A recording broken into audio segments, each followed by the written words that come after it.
You're standing at the edge of a garden no bigger than the parking spot in front of a grocery store, and a family of 8 eats from it almost all year long. A quarter acre. That's it. And 90% of everything they put on the table comes off that small patch of dirt and the little barn behind it. I didn't believe it either. I'll be honest with you right now, the way I'd be honest with a man sitting across my kitchen table. When I first heard that number, 90%, I laughed. I figured somebody was exaggerating the way people do. But I spent parts of 3 growing seasons watching an Amish family in Holmes County, Ohio, do exactly that, and I watched my own grocery bill shame me every single week by comparison. This knowledge survived because they never stopped using it while the rest of us handed our food over to somebody else. By the end of this, I'm going to show you something written down in a farming bulletin from 1943, a wartime document most people never saw, that lays out the exact spacing trick that makes a tiny plot feed a whole household. And I promise you this works even if all you have right now is a suburban backyard and a fence you're not allowed to touch. You don't need to start over. You need to see what I finally saw. The first thing I noticed, the very first morning I walked back to Eli's garden with my coffee still in my hand, was that there were no straight, lonely rows with bare dirt between them like the garden my father kept. Everything was touching everything else. It looked, to my store-trained eyes, like a beautiful mess. And that mess is the first secret. Let me tell you what I got wrong for most of my life. I grew up thinking a garden was rows. You till the whole thing. You make long straight lines. You drop seeds, and you leave a good walking path of bare soil between each row so you can get in there with a hoe. That's how my dad did it. That's how the seed packet told me to do it, and that's how I wasted half my land for 40 years. Every inch of that bare walking path grows nothing. It just sits there drinking your water and growing weeds you have to fight. The Amish family I watched didn't waste it. They grew in wide, deep beds, and they packed plants close enough that the leaves of one shaded the soil around the next. I asked Eli why, expecting some old superstition. He said something I never forgot. He said the bare ground is where your work goes to die. Every patch of dirt with nothing on it is a patch that steals water, feeds weeds, and pays you nothing. Now here's where the real history comes in, because I went and looked it up, because I'm the kind of stubborn that needs proof. This close planting idea has a name that goes way back. The French market gardeners of Paris, back in the 1860s and 1870s, fed that entire enormous city from tiny plots, ringing the city using this exact method. They called it intensive gardening. Records from that time show growers pulling multiple full harvests a year off the same square of ground, feeding themselves and selling the surplus, all on plots smaller than a modern backyard. They used the heat of horse manure and glass covers to stretch the season on both ends. The plain communities never abandoned this. While the rest of American farming went wide, went mechanical, went to giant single-crop fields that need a tractor and a bank loan, the Amish kept the old, close-planted kitchen garden alive because it fed the family without needing money. And that's the thing I finally understood. The wide row wasn't better. It was just better for selling you a tiller, better for selling you seed by the pound, better for keeping you buying. So here is what you actually do, and you can measure it this weekend. Instead of rows a foot apart with bare paths, you build beds about 4 feet wide, as long as you like, with narrow paths only where you actually step. You never step on the growing bed itself, not once, so the soil stays loose and alive, and roots go straight down instead of fighting packed dirt. You plant in a staggered pattern, not a single line, so a single bed holds 2 or 3 times the plants the old row method held. That one change, closed beds instead of lonely rows, roughly doubles what a small space produces.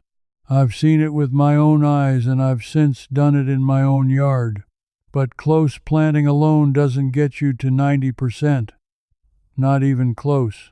Because the moment you crowd plants together, common sense says they'll fight each other and starve.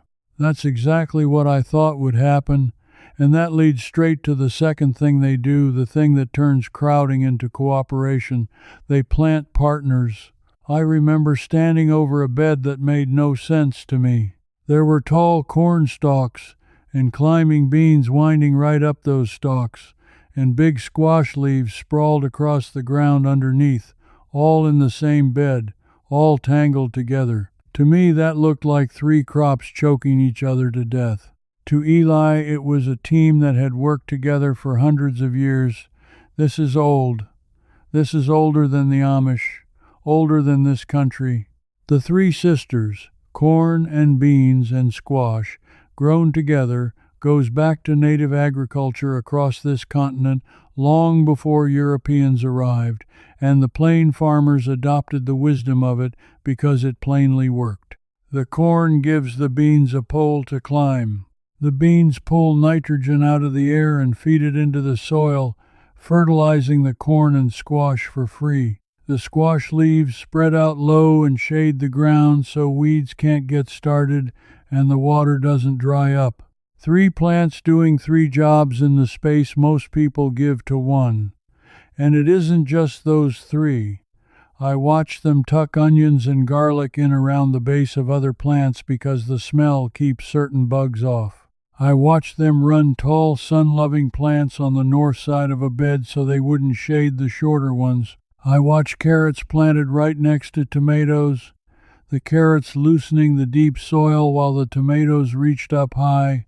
Every plant had a neighbor that made it stronger. There's real science under this now, not just tradition. Agricultural researchers have measured what they call polyculture against single crop planting, and study after study finds you get more total food per square foot from the mix than from any one crop grown alone in the same space. A well-known long-term trial found that mixing crops this way can lift total yield by 1/3 or more compared to the same ground planted with one thing. The plants aren't competing the way I assumed. They're covering for each other's weaknesses. Here's what that means for your money, and this is where it started to hurt me. Every one of those partnerships replaces something you're paying for. The beans replace the bag of fertilizer. The onions and garlic and marigolds replace the bug spray. The squash leaves replace the weed killer and half your watering. When I finally added up what I spent every year on fertilizer, on sprays, on the endless little bottles from the garden center, and realized a properly partnered bed makes most of that unnecessary, I felt like a fool. I had been paying companies to sell me back, one expensive bottle at a time, the work that plants will do for each other for free. So now the space is doubled by close beds, and the plants are feeding and defending each other for nothing. But there's still a wall standing between a good summer garden and feeding your family all year. And that wall is the one that stops most people cold. It stopped me for years. Winter, anybody can eat from a garden in July. The tomatoes are coming faster than you can use them. The zucchini is a running joke. You're giving food away. That's easy. But a summer garden that buries you in August and leaves you standing in the grocery store checkout line all winter has not made you self-reliant. It's just given you a nice hobby. 90% of the year means eating out of that quarter acre in January in the cold when the ground outside is hard. And that is the exact place I was sure the whole thing fell apart. It doesn't. And how they beat winter is the part that genuinely changed the way I look at my own house. The first half of the answer is that they never stop growing, even when it's cold. I always thought the growing season ended with the first frost, full stop. That's what I was taught. But cold hardy crops, the ones we forgot about because the store carries everything year-round, don't die in the cold. Carrots, kale, cabbage, leeks, turnips, spinach, certain greens. They sit right there in the ground or under a simple cover and they hold. In fact, carrots and kale get sweeter after a frost because the plant turns its starches into sugars to protect itself. The Amish gardens I saw had beds still feeding the family well into the cold months under nothing more than a low cover and a thick blanket of mulch. And this is exactly where that wartime document comes back in, the one I promised you. During the Second World War, the government pushed victory gardens hard, and the extension services put out bulletins teaching ordinary families with no farm experience how to grow serious amounts of food in small city lots. One from around 1943 laid out succession planting and close spacing in plain language for the average household because the nation genuinely needed families to feed themselves. 20 million of those gardens produce something like 40% of all the fresh vegetables eaten in this country during those years. 40%, grown by regular people in backyards and vacant lots, most of whom had never grown a thing before. Then the war ended, the grocery model came roaring back, and all of that knowledge got quietly filed away and forgotten. The plain communities were the ones who never filed it away. Now, I know what you're thinking, because I thought it too, sitting there certain this was all fine for a man with acreage and a barn and a lifetime of practice. You're thinking this is wonderful for them, but you live in a normal house, on a normal lot, maybe with a homeowner's board and a small yard, and no idea where to start. You're thinking this train already left without you.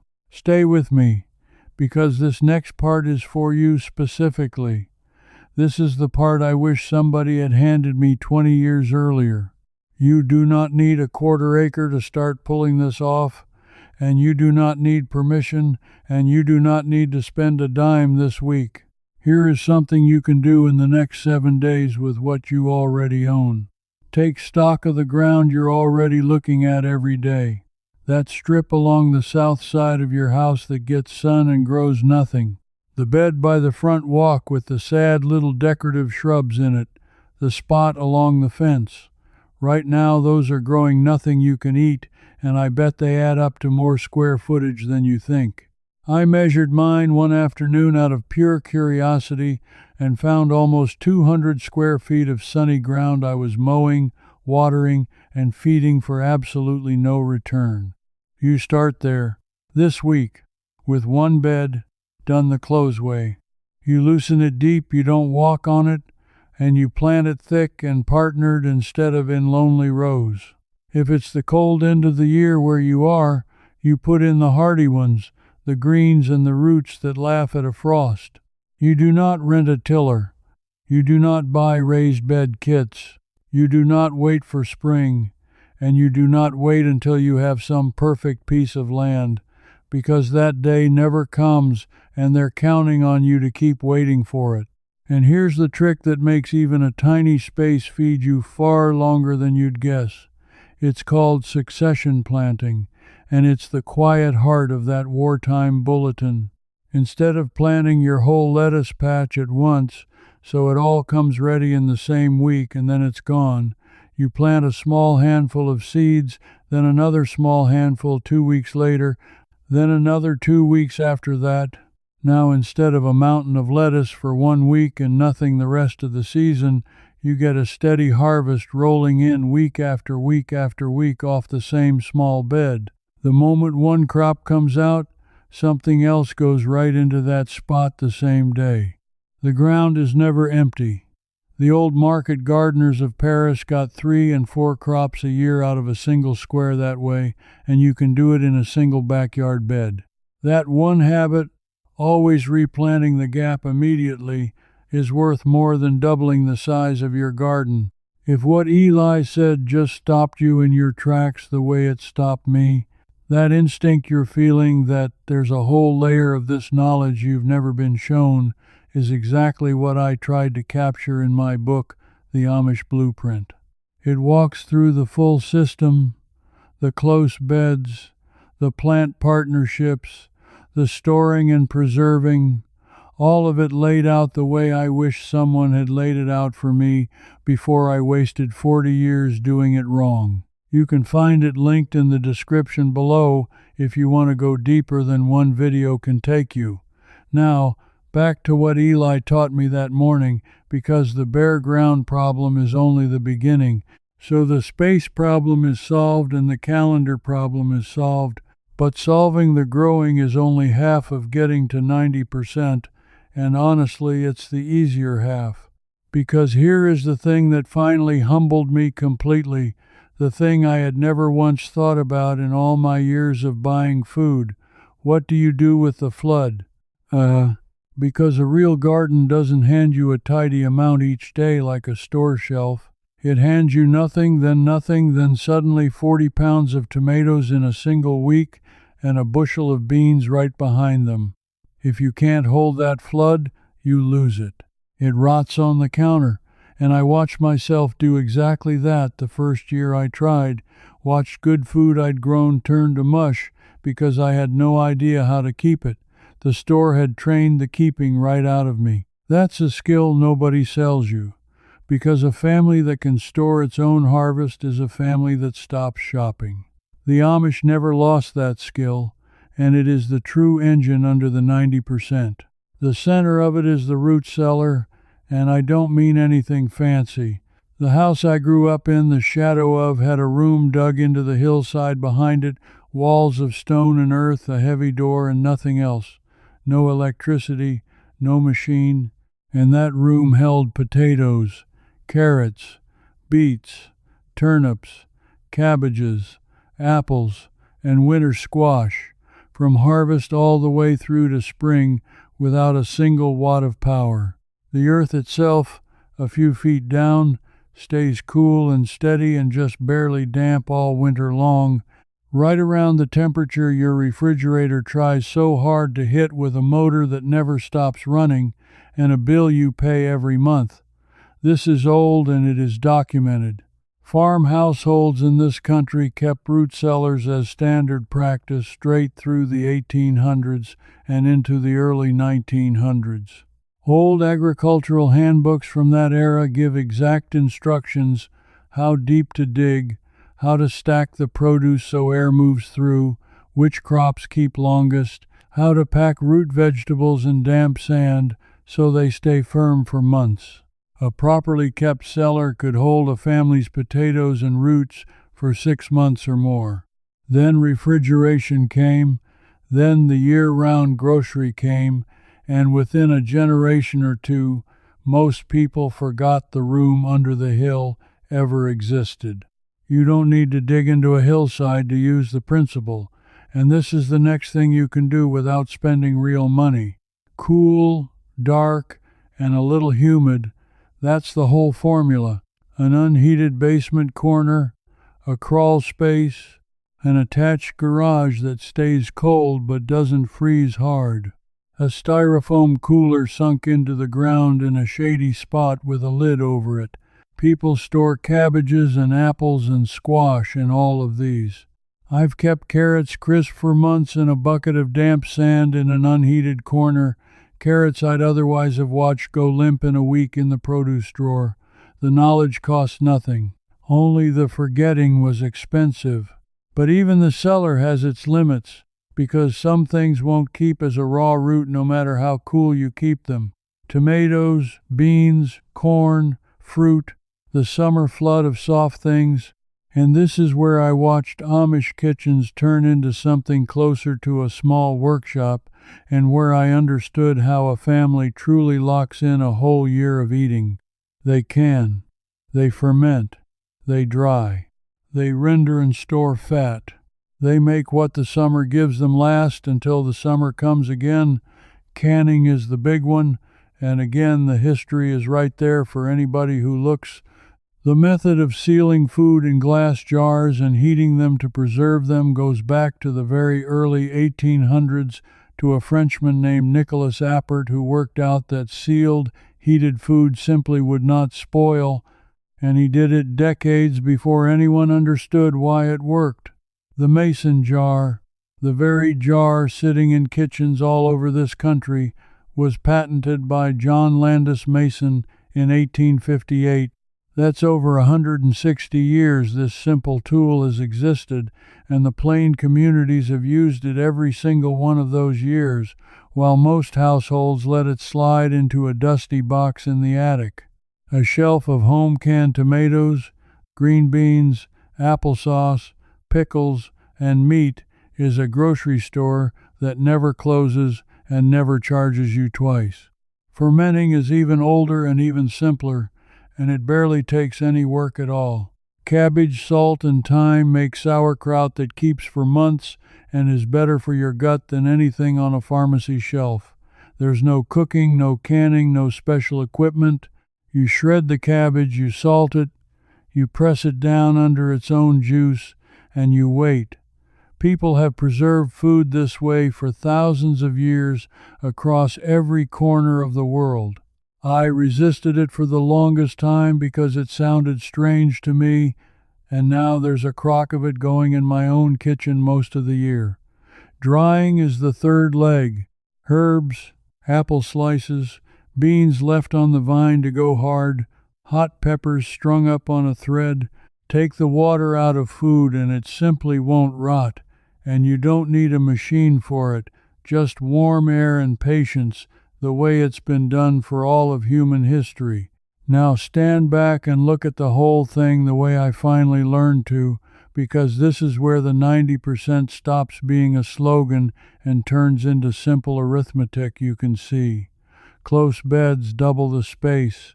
Partner planting feeds and defends the plants for free and stacks more food into every square foot. Succession planting keeps that ground producing without a single empty day. Cold hardy crops in a low cover push the fresh harvest deep into winter. The root cellar holds the roots and cabbages and apples for months with no power at all. Canning, fermenting, and drying lock in the summer flood so it carries clear through to spring. Each piece alone is nice. All of them together, working as one system, is how 8 people eat almost entirely off a patch of ground the size of a parking spot. And I haven't even mentioned the corner that quietly closes most of the last gap, because a quarter acre does more than grow plants. A small flock of hens, in a modest run, gives a steady supply of eggs nearly year-round and turns your kitchen scraps and garden waste into more food, and their droppings go straight back to feed the beds. A few meat rabbits in hutches produce an astonishing amount of protein in a tiny footprint on nothing but greens and scraps. This is why the barn behind the garden matters. The animals eat what you can't, they give back eggs and meat and fertility, and the whole thing loops around on itself with almost nothing bought from outside. Nothing is wasted. The scraps feed the hens feed the family and the soil feeds the garden feeds the family, and the scraps start the loop again. That's the system. But I told you at the very start I'd give you the one thing at the end that ties it all together, the piece I found buried in the old records that most people have never heard, and I'm a man who keeps his word. So lean in, because this is the finale, and it's the piece that turns a good garden into a garden that never quits. Everything I've described, all of it, depends on one thing that nobody at the garden center will ever put front and center, because you can't sell a bag of it the way they'd like to. It's the soil itself, and specifically it's the practice of never buying seed and never buying fertility again.